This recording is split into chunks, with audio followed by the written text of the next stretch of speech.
ये सम्मान छोटा मोटा नहीं है, एग्रीकल्चर सेक्टर में काम करने का विश्व का सबसे बड़ा सम्मान है।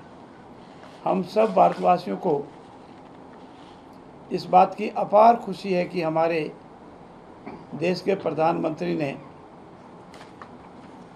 कृषि क्षेत्र में अनेक नवाचार किए, काश्तकारों के हित में काम किए और इसी आधार पर उन्हें विश्व का सर्वोच्च सम्मान प्राप्त हुआ है। मित्रों, ये एग्रीकल्चर सम्मान जो है वो बहुत अनेक तरह की रिसर्च के उपरांत, तथ्यों के उपरांत,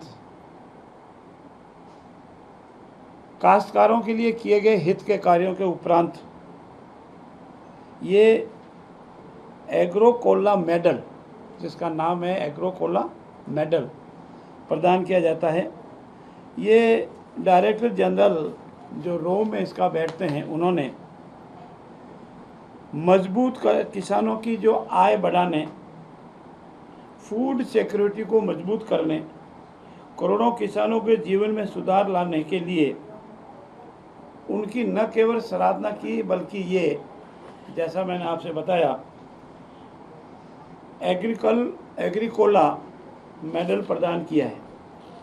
उन्होंने इस दौरान जो बड़ा सम्मान आयोजित हुआ था और जो प्लेनरी हॉल में, रोम के प्लेनरी हॉल में आयोजित हुआ, उसमें ये कहा कि आदरणीय प्रधानमंत्री जी ने गरीबी और भूखमरी से लड़ने के लिए एफओ मैंडेट के प्रति प्रधानमंत्री का अटूट समर्थन करते हैं, सराहना करते हैं। उन्होंने ये भी कहा कि मैं विशेष रूप से भारत ने G20 प्रेसिडेंसी के दौरान एग्रीकल्चर, फूड सिस्टम और रूरल डेवलपमेंट में ग्लोबल एजेंडा को प्राथमिकता दी है, जिससे विश्व को सीखने का अवसर मिला है। और उन्होंने ये भी कहा कि भारत द्वारा शुरू की गई फ्लैगशिप इनिशिएटिव योजनाएं व्यापक स्तर पर प्रभाव रखती है और उन्होंने असाधारण नेताओं को प्रदान किए जाने वाला ये मेडल इस आधार पर भी दिया है कि आदरणीय प्रधानमंत्री जी ने भूखमरी को समाप्त करने, गरीबी को कम करने तथा सभी के लिए फूड सिक्योरिटी और न्यूट्रिएंट सुनिश्चित करने का मैंडेट के समर्थन में प्रतिबद्धता को दर्शाया, इसीलिए उनके ये अवार्ड दिया जा रहा है। मित्रों, उन्होंने अपनी बात कहते कहते ये भी कहा कि प्रधानमंत्री ने अमूल्य योगदान और भारत सहित व्यापक ग्लोबल कम्युनिटी के लोगों को कल्याण के प्रति उनके दीर्घकालीन समर्पण को समापित करने उनके गौरव की बात है। उन्होंने ये भी कहा कि प्रधानमंत्री मोदी के नेतृत्व में भारत ने लैंडमार्क इनिशिएटिव शुरू किए हैं, जिन्होंने एग्रीकल्चर प्रोडक्टिविटी को बढ़ाया है, फूड सिक्योरिटी को मजबूत किया है और देश भर के करोड़ों किसानों को लाइवलीहुड में सुधार किया है। डायरेक्टर जनरल ऑफ ने यह भी कहा है कि एग्रोकोला मेडल भूखमरी, गरीबी से लड़ने तथा United nation sustainable development global को आगे बढ़ाने में दिया जाता है और प्रधानमंत्री मोदी के इस अटूट समर्थन को हम मान्यता देते हैं। और विशेष रूप से भारत ने G20 प्रेसिडेंसी के दौरान एग्री फूड सिस्टम को, रूरल डेवलपमेंट को ग्लोबल एजेंडा में प्रमुखता देने के लिए भारत की सराहना की है, प्रधानमंत्री नरेंद्र मोदी जी की सराहना की है। मित्रों, उन्होंने ये भी कहा और उस हॉल में तालियों की गड़गड़ाहट के बीच में कहा कि भारत के एग्रीकल्चर लैंडस्केप को बदलने में प्रधानमंत्री मोदी के नेतृत्व को रेखांकित करते हुए शुरू की गई कई फ्लैगशिप इनिशिएटिव योजनाएं व्यापक स्तर पर प्रभाव रखती है और कोविड पेंडेमिक के तहत लगभग 800 मिलियन लोगों को समर्थन देने वाले दुनिया के सबसे बड़े food based social protection programme, 110 million से अधिक किसानों को प्रदान की गई direct income support, financial inclusion initiative तथा रिजेनरेटिव नेचुरल फार्मिंग प्रोसेस को बढ़ावा देने के भारत का प्रयासों का उन्होंने विशेष उल्लेख किया है और इस आधार पर ही उनको ये विश्व का सबसे बड़ा सम्मान दिया गया है। मित्रों, आपकी जानकारी में है, फिर भी मैं बता दूं कि आज दिन तक प्रधानमंत्री नरेंद्र मोदी जी को 32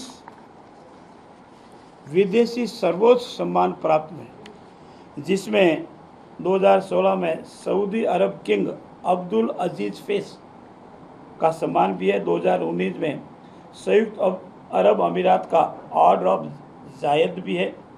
2019 में रूस का ऑर्डर ऑफ सेंट एड्यूस द एपोस्टल भी है और 2020 का अमेरिका का लीजन ऑफ मेरिट भी शामिल है। मित्रों, इतना ही नहीं, माननीय प्रधानमंत्री नरेंद्र मोदी जी को ये जो अभी सम्मान 2026 में दिया गया है, एग्रोकोला मेडल, ये एग्रीकल्चर फील्ड में बहुत विशिष्ट लोगों को आज दिन तक दिया गया। इतना नहीं, विदेशी सम्मान के साथ अंतर्राष्ट्रीय संस्थाओं द्वारा 7 बड़े बड़े सम्मान दिए गए, जिसमें ये कल जो उनको दिया है एग्रोकोला मेडल, ये उसमें सम्मिलित है। और सियोल में 2018 में उनको दिया गया। 2019 में champion of the world earth award भी उनको दिया गया। 2019 में global goal keeper award bill and Melinda Gates भी दिया गया। इस तरह से बड़े बड़े अमेरिका के, संयुक्त राष्ट्र संघ के अवार्ड भी मिले हैं और 5 उनको विदेशी प्रतिष्ठित सैन्य सम्मान भी मिले हैं। आप अनुमान लगाएं, हमारे देश के प्रधानमंत्री जी ने विश्व में हमारे देश का कितना मान, सम्मान और आदर बढ़ाया है। इसलिए मैं आज उनके प्रति प्रभु से प्रार्थना करता हूं कि वो शरीर के साथ रहे और हमारे देश का मान और सम्मान इसी तरह से बढ़ाते रहें। मेरा ये भी मानना है कि हमारे देश के प्रधानमंत्री जो राष्ट्रभक्त है, रात और दिन देश की सेवा में लगे हुए हैं, उनके संबंध में कांग्रेस पार्टी के नेताओं द्वारा अभद्र टिप्पणी करना, तथ्यहीन टिप्पणी करना, बिना किसी आधार के स्तरहीन टिप्पणी करना पूर्ण रूप से गलत ही नहीं, निंदनीय है और पूरी भारत की जनता ऐसी टिप्पणी से उद्वेलित है। हमारे देश के प्रधानमंत्री, हमारे देश के गृह मंत्री जो देश की सेवा में, देश का सम्मान बढ़ाने, हर क्षेत्र में देश का सर्वोच्च स्थान पर विश्व में ले जाने और हमारी बात 2014 के बाद आदरणीय प्रधानमंत्री जी के नेतृत्व के उपरांत सम्मान और इज्जत के साथ सुनी जाने लगी है, उसके बावजूद भी इस तरह से भद्दी टिप्पणी करना, आधारहीन टिप्पणी करना, लगता है कि कांग्रेस संस्कार विहीन पूर्ण रूप से हो चुकी है। वो हमारे देश के निर्वाचित प्रधानमंत्री हैं। राजनीतिक क्षेत्र मत मतया की हो सकता है, विचारों का विरोधाभास भी हो सकता है, लेकिन हम तथ्यहीन, बिना किसी आधार टिप्पणी करें, वो किसी भी रूप में ठीक नहीं है, उसकी हम निंदा करते हैं। धन्यवाद मित्रों। आज कांग्रेस का फ्लॉप शो प्रदर्शन का पूर्ण रूप से फ्लॉप रहा। जिस कांग्रेस के कालखंड के दौरान घोटालों का अंबार था, एशियाड से लगा करके माननीय पूर्व प्रधानमंत्री राजीव गांधी के कार्यकाल से लगाकर इतने घोटाले हुए जिसको की गिनती की जाना भी नहीं था। उसके बाद कांग्रेस के कार्यकाल के दौरान पेपर लीक होना, माफियाओं द्वारा पेपर देना, पेपर माफियाओं को पनपाना, ये आम बात हो गई थी और बेरोजगार नौजवानों के हितों पर भारी कुटाघात होना, उनको निराशा हो गई थी। लेकिन यशस्वी बंजरलाल जी के कार्यकाल के दौरान 351 पेपर हुए, परीक्षाएं हुई, एक भी परीक्षा में कोई किसी तरह का आरोप नहीं लगा। ये नीट वाला एक पेपर जो हुआ, ये राष्ट्रीय स्तर का पेपर है, इसमें जो भी घटनाक्रम हुआ वो ठीक नहीं है। लेकिन इतनी तत्परता से कार्रवाई कर ठेठ रूट में जाकर जो माफिया इसमें लगे हुए हैं उनको पकड़ा है। सीबीआई जांच कर रही है और सरकार इस बात के लिए कृत संकल्प है कि भविष्य में ऐसी कोई घटनाएं नहीं हो और जो भी दोषी हैं या अनुसंधान के दौरान पकड़े जाएंगे उनके विरुद्ध सख्त से सख्त कार्रवाई करते हुए न्यायालयों की मार्फत उन्हें सख्त सख्त सज़ा दी जाएगी, ताकि भविष्य में ऐसा कोई कृत्य करने की हिमाकत भी नहीं कर सके। सर, जो पकड़े गए हैं उनके पिछले साल का जो पेपर है, पिछले साल जो लीक हुआ था, उससे भी कनेक्शन ये सारे अनुसंधान के अधीन है। जो विषय अनुसंधान अधीन है उस पर पहले कोई प्री जजिंग करके टिप्पणी करना ठीक नहीं है। अनुसंधान सीबीआई लेवल का एक संवैधानिक संस्था कर रही है।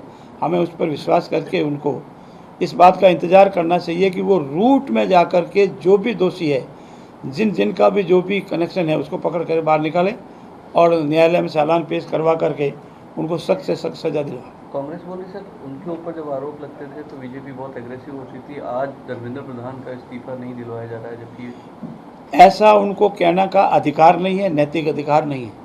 जिनके कार्यकाल, जिनके कालखंड में सिर्फ पेपर लीक ही होते थे, पेपर माफिया होते थे, उनके द्वारा नियुक्त स्वयं आयोग के सदस्य पेपर लीक करवाते थे, उनको ऐसा कहने का नैतिक अधिकार नहीं है। उनका आरोप निराधार है। बहुत बहुत धन्यवाद मित्रों।